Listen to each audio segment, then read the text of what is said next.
हमारे बीच जो है मौजूद हैं प्रवर्तक एक्स विधायक श्रीमान नईम अख्तर जी। आइए उनसे हम लोग बात करते हैं कि राजनीति में जो इतने बदलते हुए दौर में जनता के बीच जो है क्या महसूस कर रहे हैं।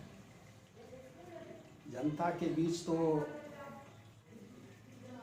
जो महसूस कर रहे हैं वो तो बिल्कुल जो है जनता के ख्यालात का विपरीत है। इसलिए कि आज जो राजनीति हो गई है वो राजनीति नहीं रह गई है, राजनीति रह गई है बिहार में। जैसा कि पिछले चुनाव में, विधानसभा के चुनाव में विभिन्न पार्टियों के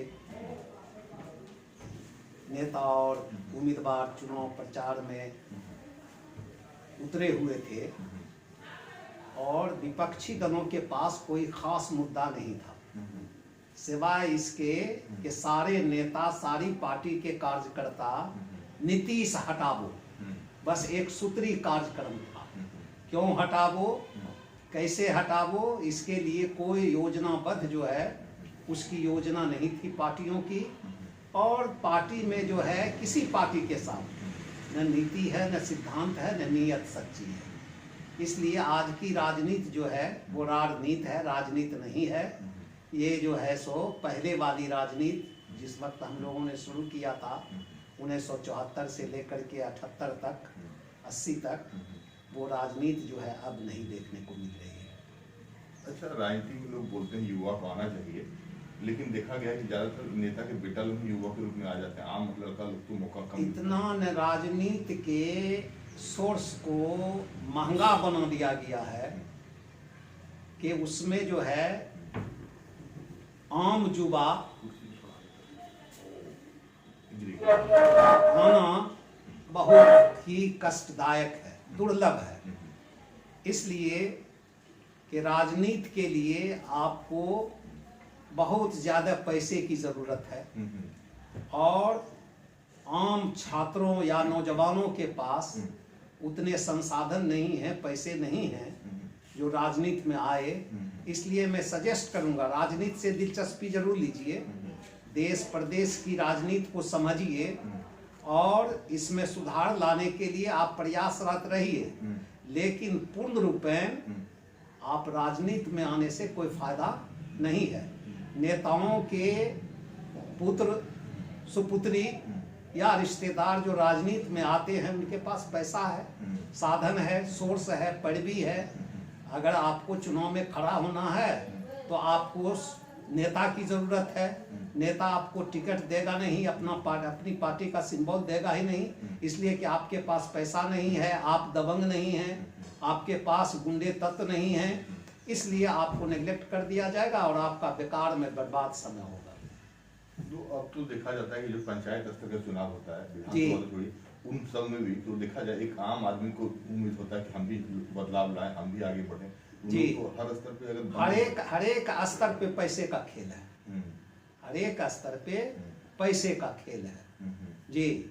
चाहे पंचायत का चुनाव हो या विधानसभा का चुनाव हो, जैसे 1977 में हम इलेक्शन लड़े थे और 80 में भी लड़े थे, तो 8,000 10,000 के अंदर में हम 2 इलेक्शन लड़ लिया जी।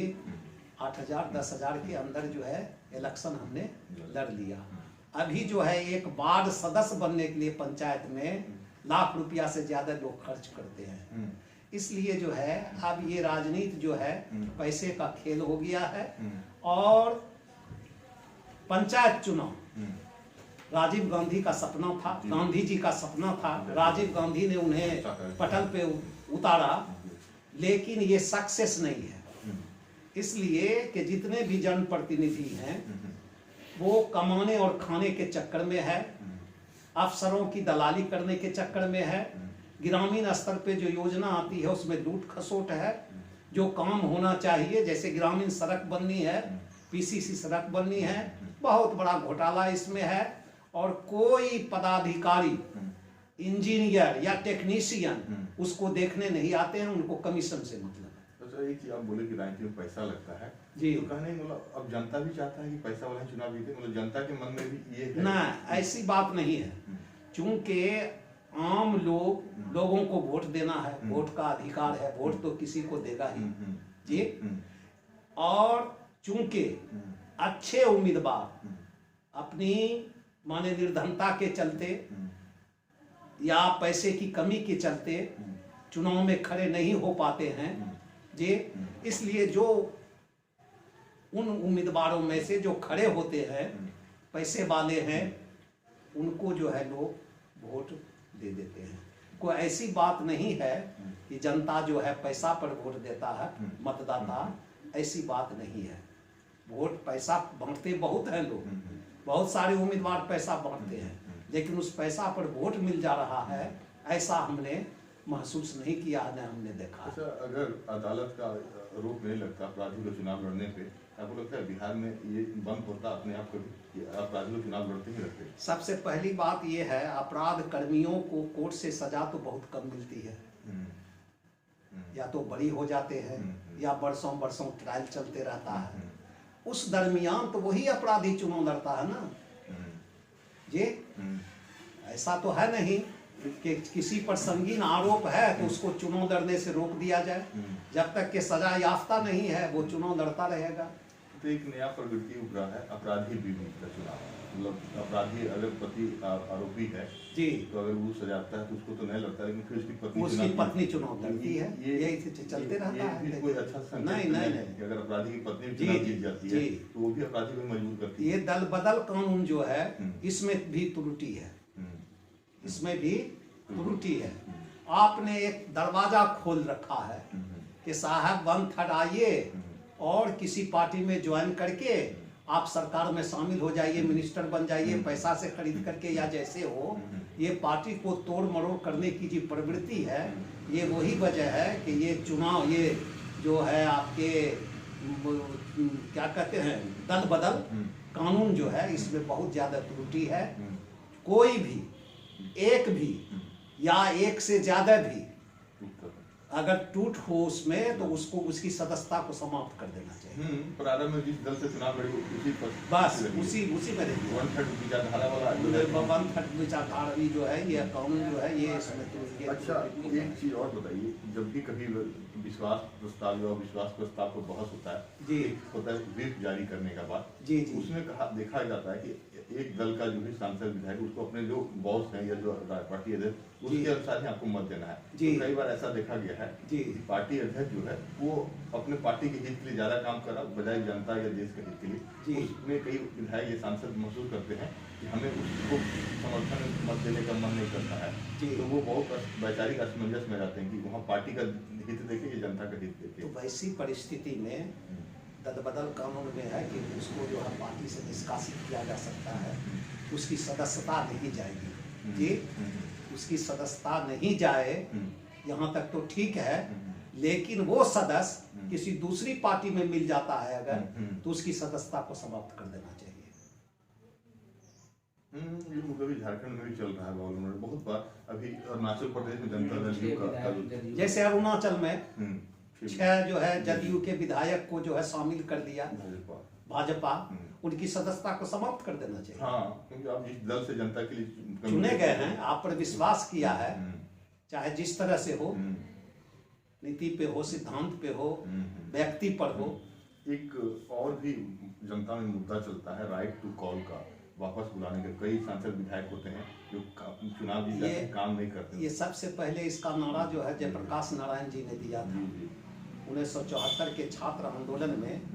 उन्होंने कहा था कि ये संसदीय प्रणाली है, पार्टी बहुत सारी पार्टियां हैं, हर एक पार्टी के उम्मीदवार चुनाव में खड़े होंगे, निर्दलीय को भी अधिकार है कि वो चुनाव में खड़ा हो, उम्मीदवार बने। जनता से उन्होंने अपील किया, मतदाताओं से, कि आप पार्टी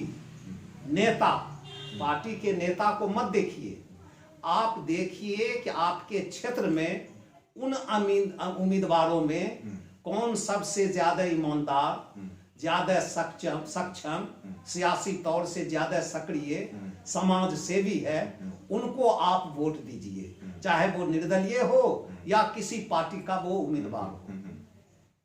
इससे होगा क्या कि अच्छे लोग विधानसभा और लोकसभा में चुन के जाएंगे। तो जब अच्छे लोग जाएंगे तो अच्छे लोगों का बहुमत होगा और उनकी सरकार बनेगी। इसी को कहा था उन्होंने, लोकनायक जयप्रकाश नारायण ने, कि इसी को लोग जेपी ने कहा था पार्टी लेस गवर्नमेंट। हाँ, पार्टी विहीन जो है सरकार। एक और बड़ा मुद्दा उठ रहा पिछले कुछ सालों से कि जब से पंचायती राज चुनाव जी, कि पहले तक तो सांसद विधायक पर भ्रष्टाचार का आरोप लगता था, वो पैसा कहाँ से। जब से पंचायत चुनाव हो गया, जिला प्रशासन के साथ साथ मतलब ये जो मुखिया हैं या पंचायत समिति, उन लोग भी रिश्वतखोरी या कार्य भ्रष्टाचार, तो कहता भ्रष्टाचार और निचले स्तर पर आ गया है। 1990 के बाद 1990 के बाद राजनीति के स्तर पर बहुत ज्यादा प्रतिनिधियों के बीच भ्रष्टाचार का बोलबाला हो गया। 90 के बाद हमको याद है कि कर्पूरी जी 2 बार चीफ मिनिस्टर बने और उनके साथ जो समाजवादी लोग थे, नेतागण, वो सारे के सारे जो है समाजसेवी थे, संघर्षशील थे, नीति साफ थी, नीयत साफ थी। लेकिन किसी भी कर्पूरी जी सहित किसी भी जो कैबिनेट के मिनिस्टर थे 1977 में या विधायक थे, किसी के पास 4 चक्का गाड़ी नहीं थी। कर्पूरी ठाकुर जी के पास भी नहीं जी।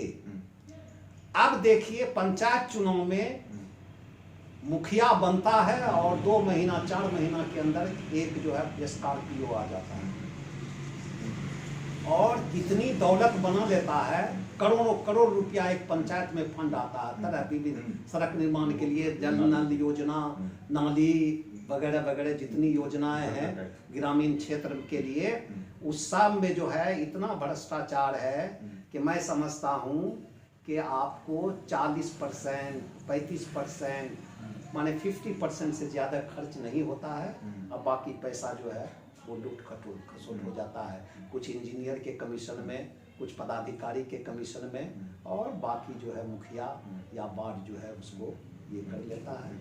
तो इससे स्पष्ट है कि पहले की पॉलिटिक्स और आज की पॉलिटिक्स में बहुत का अंतर है, चाहे ग्रामीण स्तर पर हो और चाहे देश प्रदेश के स्तर पर। तो मेरा कहना है कि ये जो पंचायत चुनाव, आपको लगता है इसका जरूरत है या नहीं है, कि जो पहले नहीं था तो सबसे पहली बात ये है कि जब तक ग्रामीणों को और ग्रामीण के मतदाताओं को प्रशिक्षित नहीं किया जाएगा, उनको अधिकार नहीं बतलाया जाएगा, क्योंकि अक्सर ग्रामीण के क्षेत्र के लोग या शहरी लोग भी जो अक्सर होते हैं, ज्यादा वोटर जो है वो गरीब तबके के लोग होते हैं। वो गरीबी के चलते मजदूरी में व्यस्त रहते हैं या अपने रोजगार में व्यस्त रहते हैं। उनको प्रशिक्षित करने की जरूरत है कि आपका अधिकार क्या है। राजीव जी ने यही सोच करके कि ग्रामीण स्तर पर जब कोई सरकारी निकाय जो है, माने ऑथेंटिक, वो निकाय का चयन होगा, चाहे मुखिया का चुनाव हो चाहे और किसी का चुनाव हो, अगर मतदाता उस पर सवाल रहे, उनके भ्रष्टाचार को उजागर करता रहे, उनकी कुरीतियों को देखती रहे सर जनता, तो भ्रष्टाचार का खात्मा हो सकता है, जो दूर दूर तक अभी नजर आने वाली नहीं है। इसलिए कि कोई भी किसी भी पार्टी के नेता, किसी भी संगठन, चाहे वो एनजीओ हो, चाहे कोई संस्था हो, किसी ने जनता को प्रशिक्षित कर दें, उसको अधिकार बतलाने या उनको जो है संसदीय प्रणाली में क्या हक है इसको बतलाने की कोशिश किसी ने नहीं की है। और एक बिहार में महिलाओं को जो आरक्षण दिया गया पंचायत स्थानीय चुनाव में, इसके बारे में क्या आप सोचते हैं? बहुत ज्यादा बिहार में एक महिला को 1/3 दे दिया गया है, तो ये तो सही था या क्या है? अभी जरूरत देर से करने का? नहीं, देर से करने की जरूरत थी, कुछ देना था, 10% जी, 15% देने की जरूरत थी आगे बढ़ने के लिए। लेकिन एक बैक 35% देने का मतलब ये है कि अयोग्य लोग भी उसमें जो है महिलाएं आ सकती हैं। तो ऐसा जैसे बहुत लोग बोलता है कि अयोग्य तो पुरुष भी थे, महिला भी थी, तो पुरुष को नहीं क्यों दिया जाता? चूंकि आप आरक्षण दे दिया उनको, फिक्स हो गया। और पुरुष में तो कंपटीशन हार्ड है, कंपटीशन हार्ड है तो उसमें चुनिंदे लोग आते हैं, चुन करके आते हैं, मेरिट पे आते हैं। और 5,000 की वैकेंसी है तो उसमें जो है 25 लाख तक नौजवान जो है, छात्र नौजवान उसमें जो है सो अब फॉर्म भरते हैं, उस सर्विस के लिए अप्लाई करते हैं। तो उसमें जो है जो क्रीम है वही ना चुन करके आएगा। इधर महिलाओं में जो है उसमें से आगे आएगी चुन करके, लेकिन वो तो उस जब 35% आप दे दीजिएगा तो उसके हिसाब से तो कोई जो है उसमें आयोग भी आ सकती है जी। तो ये जो है 35% ये बहुत ज़्यादा आरक्षण है। आरक्षण का विरोध हम नहीं कर रहे हैं, लेकिन 10-15% बहुत ज़्यादा हो गया। अभी बिहार में लालू यादव के समय एक शब्द बहुत चलता था, अखबार में था, सामाजिक न्याय। लालू यादव के समय बाद में उनके पत्रकार के बाद में लोग बहुत यूज किए सामाजिक न्याय, बिहार में सामाजिक न्याय है। आपको क्या लगता है बिहार में क्या है सामाजिक न्याय? जी नहीं, वो नारा बन के रह गया जी। उन्होंने नारा दिया, लालू जी ने, वो नारा बन के रह गया। सामाजिक न्याय है का मतलब है कि समाज में जो दबे कुचले हैं, दलित हैं, वंचित समाज है, सबको सही सही समाज में न्याय मिले। और जो अपर कास्ट हैं या जो दबंग किस्म के कास्ट हैं जिनकी आबादी ज़्यादा है, जब तक वो प्रयासरत नहीं रहेंगे तो उन दबे कुचले दलितों को, मजदूरों को, गरीबों को कहाँ से मिल सकेगा जो सामाजिक न्याय? नहीं मिल सकेगा। और सरकार के बूते की बात ये है नहीं, सरकार के बूते की बात है भी नहीं। इसलिए प्रयासरत रहना चाहिए। जो बुद्धिजीवी हैं, जो समाज के प्रति शुभचिंतक हैं, उनको चाहिए कि सामाजिक न्याय को सरजमीन पर उतारे और उसके लिए प्रयासरत रहे। नीतीश कुमार तो भी करीब 15 साल हो गया है बिहार में शासन का जी। तो क्या अंतर है? पहले के चुनाव तो 70-77 से देख रहे हैं, तो 90 से लेके 2020 तक आज लोकनायक जेपी ने संपूर्ण क्रांति का नारा दिया था और उन्होंने कहा था कि आज तक के इतिहास में सरकार से कोई परिवर्तन नहीं हो पाया है। आप सत्ता परिवर्तन कर सकते हैं, लेकिन समाज की स्थिति का परिवर्तन आप सत्ता से नहीं कर सकते हैं। सरकार का काम है विकास करना, ठीक से देश चले इसकी व्यवस्था करना, मैनेज करना, मैनेजमेंट को सही करना, यही सरकार का काम है। न्यायालय भी है, लेकिन सामाजिक स्तर पे आप न्याय नहीं करेंगे तो न्यायालय या पुलिस अफसर या और पदाधिकारी क्या करेंगे? नहीं कर पाएंगे। इसलिए कि उतना तो ये नहीं है, संसाधन है नहीं है सरकार के पास कि जगह ब जगह जो है वो न्याय को देखे। जैसे शिक्षा के बारे में कहा जा रहा है कि नीतीश जी की सरकार में शिक्षा में बहुत गिरावट आ गई। ठीक है भाई, ये कोई नई बात नहीं है। गिरावट जो है आई है। किस मामले में आई है? कि आप के गांव में स्कूल है जी, स्कूल में जो है शिक्षा समिति है। शिक्षा समिति सरकार के आदेश से बनती है, तो शिक्षा समिति का या उस पोषक क्षेत्र में, लाभार्थी क्षेत्र में जितने भी नागरिक हैं उनका दायित्व बनता है कि वो स्कूल को देखे, शिक्षक आते हैं कि नहीं आते हैं, पढ़ाई ठीक से हो रही है कि नहीं हो रही है, स्कूल का मैनेजमेंट ठीक है कि नहीं है जी। अब पूरे प्रखंड में एक जो है, अब क्या होता है, बीओ जी, ब्लॉक एजुकेशन अफसर होता है, वो कितना देखेगा स्कूल को? तो ये जवाबदेही से विमुख हो गई है जनता। आम नागरिक जो है उसको मतलब नहीं है। इसलिए कि उस स्कूल में, सरकारी स्कूल में गरीब के बच्चे पढ़ते हैं, जो सक्षम नहीं है कि अपने बच्चों को कॉन्वेंट स्कूल भेजे या कोई प्राइवेट इंस्टीट्यूट में भेजे। तो ये जब तक जन जागरण के जरिए जनता को प्रेरित नहीं किया जाएगा कि आप शिक्षा के क्षेत्र में प्रयासरत रहिए और अपने आसपास के स्कूल को देखिए। दूसरी बात ये कि ये सरकार के बस की बात नहीं है कि हम जो है स्कूल में शिक्षा के स्टैंडर्ड को थोड़ा ऊपर उठा दें, उसके बस की बात नहीं है। इसलिए कि न तो उतने पदाधिकारी हैं जो रोज आकर के देखे उसको, ये नागरिक को ही देखना पड़ेगा। नीतीश जी ने सरकारी स्तर पे जितना प्रयास करने का हुआ उन्होंने किया। आप देखिए हर एक गांव में आपका स्कूल का बिल्डिंग बहुत अच्छी बिल्डिंग है। उस तरह की बिल्डिंग बहुत कम जगह, कॉलेज की भी बिल्डिंग कम हुआ करती थी, तो बिल्डिंग बन गई, संसाधन जुटा दिया। एक शिक्षक एक स्कूल में पहले जो है 2, 3, 8 तक 7 तक की पढ़ाई होती है। मिडिल स्कूल का मिसाल ले लीजिए, और मिडिल स्कूल में जो है 7 क्लास चल रहा है तो कहीं 2 टीचर, कहीं 3 टीचर। अभी जो है 10 है, कहीं 12 है जी।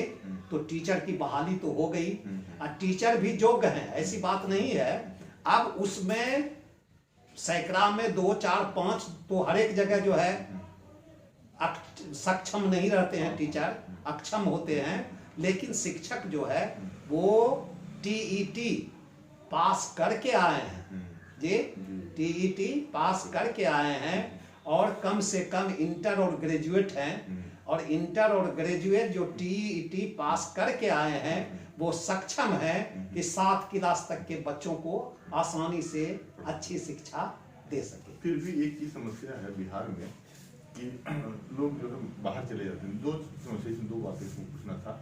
एक तो बिहार में प्रवासी मजदूर का, बिहार से बहुत सारे लोग प्रवास करते हैं। दूसरा चीज़ है उत्तर बिहार में बाढ़ का। ये एक हमको लगता है 30-40 साल से बिहार के लिए एक बड़ा वो श्राप है। लोग संविधान के तहत कहीं भी काम कर सकते हैं, लेकिन जब राज्य सरकार जॉब देने में मुश्किल हो जाती है तो 40 साल से कोई भी सरकार आई इतना आपको क्यों नहीं सुधार पा रही? ऐसे तो अपना देश और खास करके बिहार प्रदेश कृषि क्षेत्र है, ठीक है, और आबादी बढ़ती चली गई। किसान जो सीमांत किसान थे माने वो क्या कहते हैं, बहुत छोटे हो गए।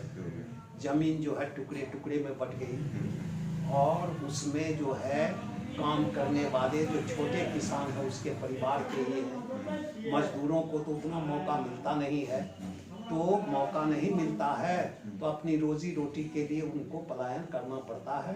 कोई इंडस्ट्री नहीं है बिहार में, कोई इंडस्ट्री नहीं है। जैसे कहा जाता है कि साहब यहाँ जो है सो सिर्फ खेती होती है और कोई फैक्ट्री नहीं है, इसलिए रोजगार को मिलता नहीं है, बाहर जाने की मजबूर होना पड़ता है। 40 साल के बिना मुख्यमंत्री आए तो घोषणा पड़ जाता है, तो कम से कम दक्षिण बिहार में जैसे कैमूर है, सासाराम जो हम अनुपजाऊ क्षेत्र है, वहाँ पर तो मान लीजिए हैदराबाद वगैरह 90 में उनको IT पार्क बना। जी जी जी। तो उस तरह से बिहार में तो लगाया जा सकता है, या काम तो किया जाता है, लोग माइग्रेट ना करें कम से कम। क्योंकि बिहार के लोग माइग्रेट करते हैं तो लोग एक सवाल उठाता है वहाँ सरकारें क्या करती है। सबसे पहली बात ये है कि वैसे भी कृषि क्षेत्र में हमारा बिहार बहुत पीछे है ये भी जी, विकसित नहीं है जी। तो कोई वैज्ञानिक ढंग से खेती नहीं होती है, वैज्ञानिक ढंग से। अब कोई नई फसल जो है जो यहाँ उपजे, मान लीजिए खगड़िया में है, मिट्टी का टेस्ट करे, को ऐसी फसल उपजाने की टेक्निक बताई जाए कि किसान उसको माने उपजाए और उससे जो है कच्चा पैसा जो है उसको प्राप्त हो और मजदूरों को भी काम मिले। परंपरागत खेती ज़्यादा होता है, परंपरागत शुरू से जो चली आ रही है वही खेती हो रही है। इनके से किताब लिखे हैं जी, न्यू बिहार जी जी। इसमें 2 संस्था माइग्रेशन आउट ऑफ चॉइस और माइग्रेशन आउट ऑफ कंपल्सन कि बिहार में 2 तरह से लोग माइग्रेट कर रहे हैं। एक चॉइस से हमको बेहतर सुविधा चाहिए, एक है व्यवस्था में जो ज़्यादातर मजदूर लोग जाते हैं।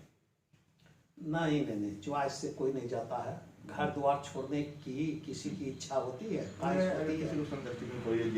बहुत 1%, 2% अपर क्लास, अपर का मतलब जी। बाकी लोग तो मजबूरन जाते हैं लोग ये। अब मान लीजिए कि पढ़े लिखे नौजवान हैं ये, अब उनको यहाँ नौकरी नहीं मिल रही है तो वो बाहर ही जाएगा। बाहर में मिल जाता है, आसानी से नौकरी मिल जाती है तो बाहर ही जाएगा।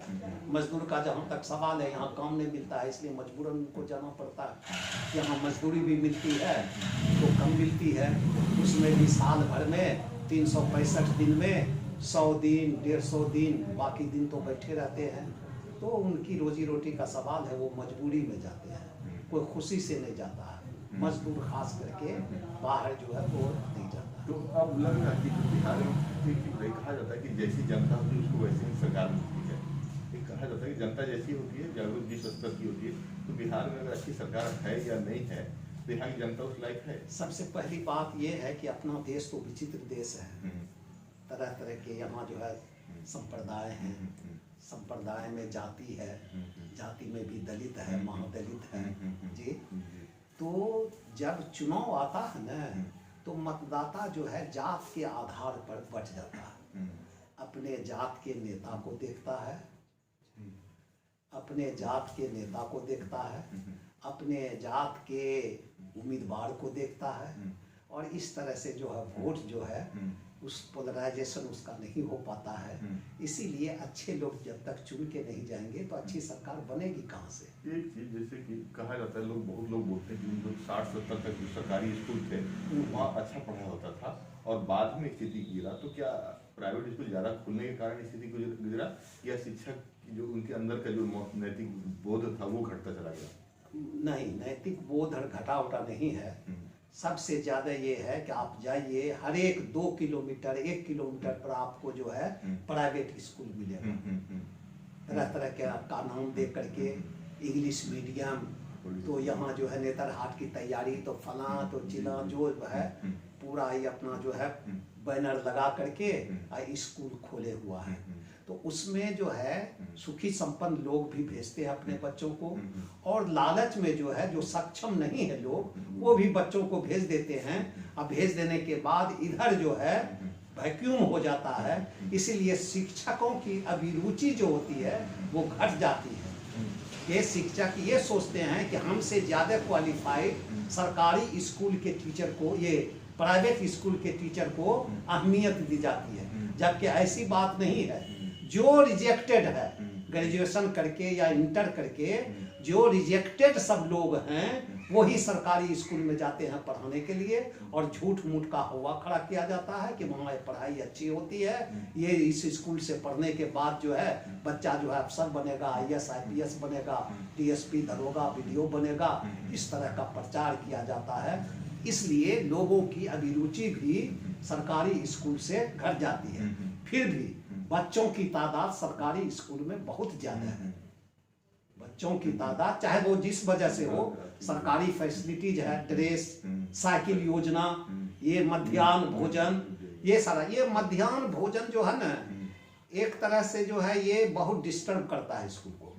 डिस्टर्ब इस सेंस में करता है कि 12 बजे के बाद जो है ना 1 बजे खाना खिलाया जाता है, 1:30 बजे के बाद पढ़ाई नहीं होती है, बच्चे लोग खाना खा के चल देते हैं। एक तरह से इसको दो तरह से लोग मिड डे मील को बोला था, एक कि पोषण के साथ शिक्षा, कि बहुत सारे बच्चे देखा गया जो कूड़ा चुनते वगैरह हैं, या बहुत सारे बच्चे जो स्कूल से ड्रॉप आउट था, उससे पूछा कि तुम्हें क्यों नहीं आते हो, मतलब खाने का पैसा नहीं है, ये गरीबी था, तो हुआ क्यों नहीं बच्चे को अगर स्कूल में खाना भी मिल जाए तो पढ़ने का भी आया। इससे ज़्यादा तो गरीबी पहले थी, आज से ज़्यादा आज जो है कोई भूख से नहीं मरता है।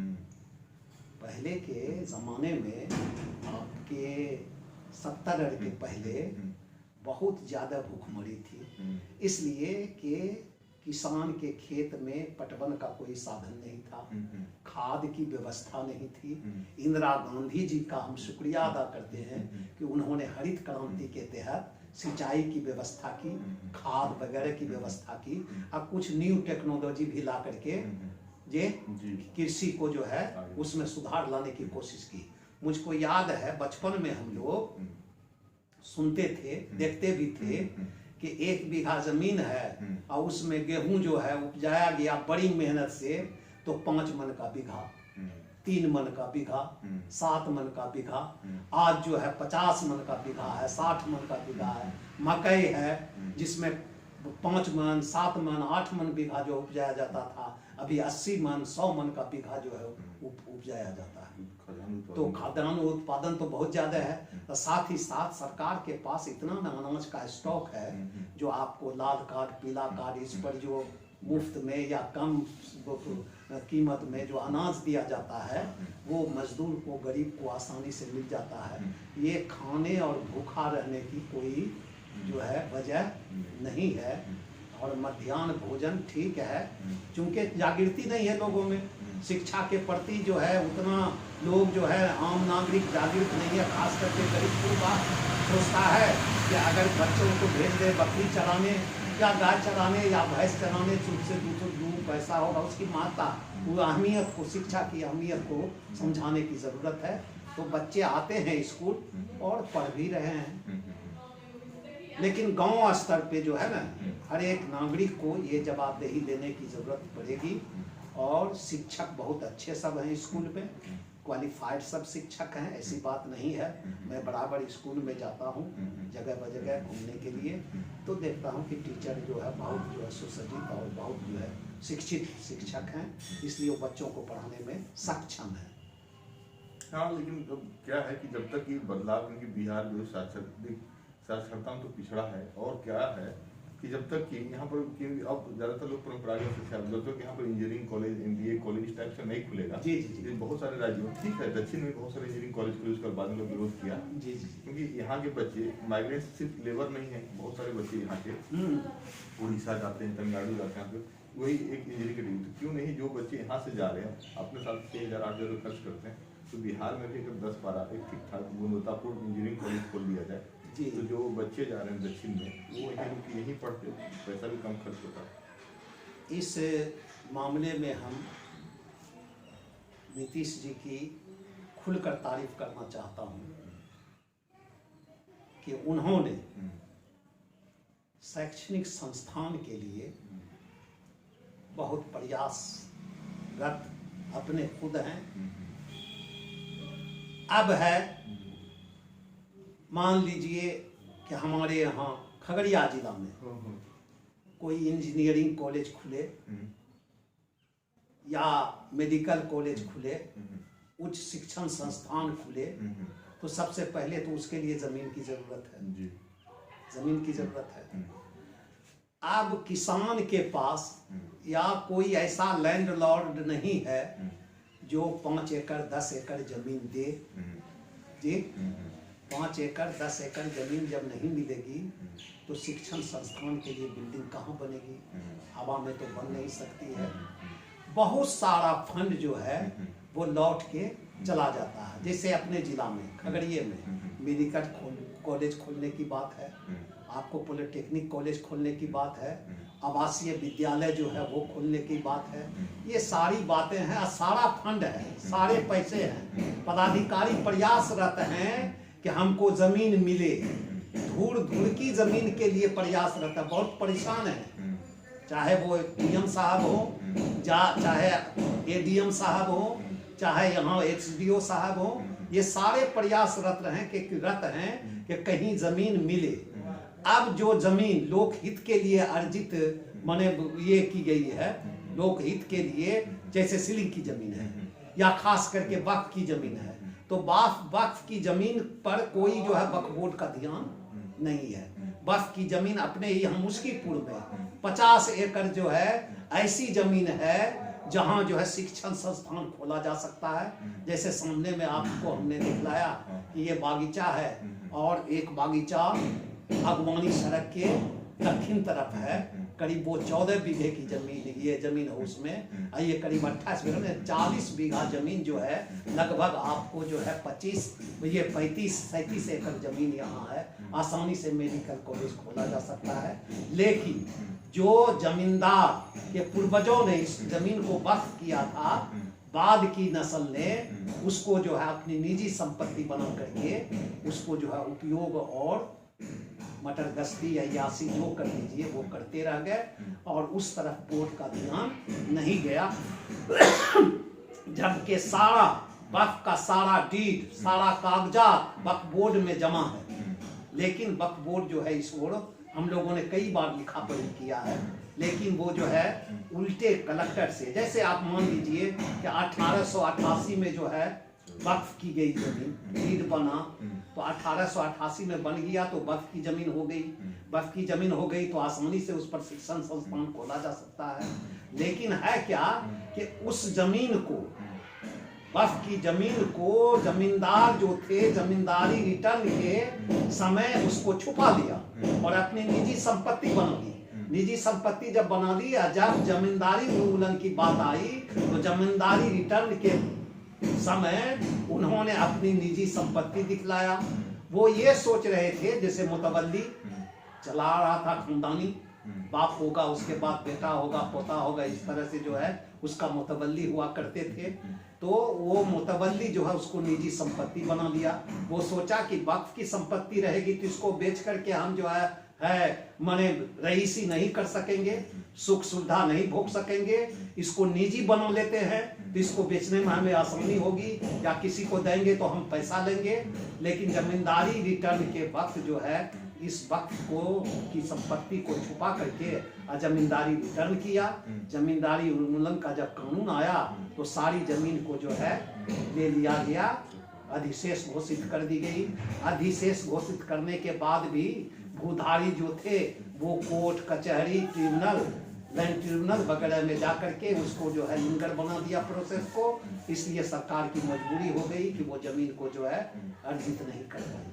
तो लेकिन क्या अब 1888 में जो वक्फ बोर्ड ने दान किया उस समय भी उसके पास रिकॉर्ड था नहीं सरकार की नजर में, एक रिकॉर्ड। बिल्कुल बिल्कुल। फिर उस रिकॉर्ड से सरकार तो चेक कर सकती है। हाँ कर सकती है, तो उसके लिए वक्फ बोर्ड बना हुआ है ना। तो वक्फ बोर्ड बना हुआ है तो वक्फ बोर्ड के चेयरमैन को न चाहिए कि हम पुराना रिकॉर्ड निकाल करके देखें कि किस जिला में कितनी जमीन वक्फ की है और उसको जो है अतिक्रमण हटाने की व्यवस्था करें। वैसा तो कर दे रही है। अब हम इसके लिए लिखा पढ़ी कर रहे हैं 5 साल से कि यहाँ जमीन है वक्फ की, बोर्ड को हमने लिख के दिया। लेकिन चूंकि सर्वे के समय जो है वो तो वक्फ तो छुपा लिया था, सर्वे में तो वो वक्फ की संपत्ति जमीन आई नहीं, सरकार के रिकॉर्ड में तो वो जमीन आई नहीं, रजिस्टर 2 में वो जमीन चढ़ी नहीं जी। तो उस जमीन का तो यहाँ पदाधिकारी जो राजस्व विभाग के पदाधिकारी संबंधित पदाधिकारी हैं उनको तो पते नहीं है कि कौन वक्फ की जमीन है। जब हम लिखते हैं वक्फ बोर्ड को तो उल्टे जो है पूछा जाता है डीएम साहब से कि बताइए कि आपके जिला में वक्फ की कौन कौन सी जमीन है। रिकॉर्ड आपके पास है, डीड आपके पास है, आप न बतलाइएगा कि हमारी ये जमीन है, इसकी सुरक्षा कीजिए, अतिक्रमण हटाइए और वहां शिक्षण संस्थान खोलिए। जैसे 1888 का जो रिकॉर्ड आप बोले कि वक्त के नाम चला गया, फिर बाद में आप बोले जमींदारी से पहले उन्होंने अपना करवा लिया, अपना ट्रांसफर करवा लिया था। कौन चीज? जो वक्त वाला जमीन जो 1888 में चला गया था वक्त बोर्ड के, वो कागज तो पढ़ने लग गया ना वक्त बोर्ड में, सरकार के पास, वक्फ बोर्ड के पास वो कागज पड़े रह गया, उसको बेचना शुरू कर दिया। तो अगर नाम किया जाए तो फ्रॉड पता चल जाएगा कि ये बिल्कुल फ्रॉड पता चल जाएगा। इसीलिए वक्फ के कानून को इतना ना हार्ड और सख्त बनाया गया है कि वक्फ की जमीन को पर न तो सीलिंग हो सकती है, न मुतवल्ली उसको खुर्द बुर्द कर सकता है, किसी माने उसको नहीं बेच उठ सकता है, खरीद फरोख्त नहीं कर सकता है। ये इतना हार्ड कानून बना हुआ है। और जो बोर्ड का आदेश या ट्रिब्यूनल का निर्देश होगा, वक्फ बोर्ड का जो ट्रिब्यूनल है उसका फैसला अंतिम होता है। और इस फैसले को कोई भी व्यक्ति हाई कोर्ट और सुप्रीम कोर्ट में भी चैलेंज नहीं कर सकता है। इतना हार्ड कानून है वक्फ का। उसी तरह से न्यास परिषद का भी है, कानून तो सेम है जी। ये अच्छा,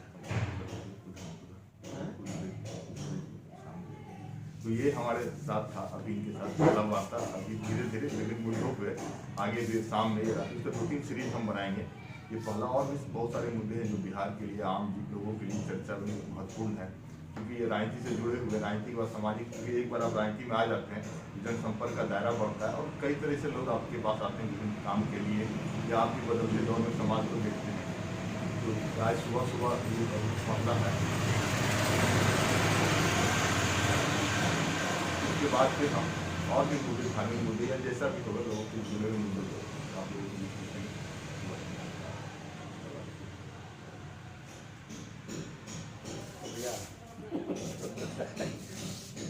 इंटरव्यू ले लीजिए।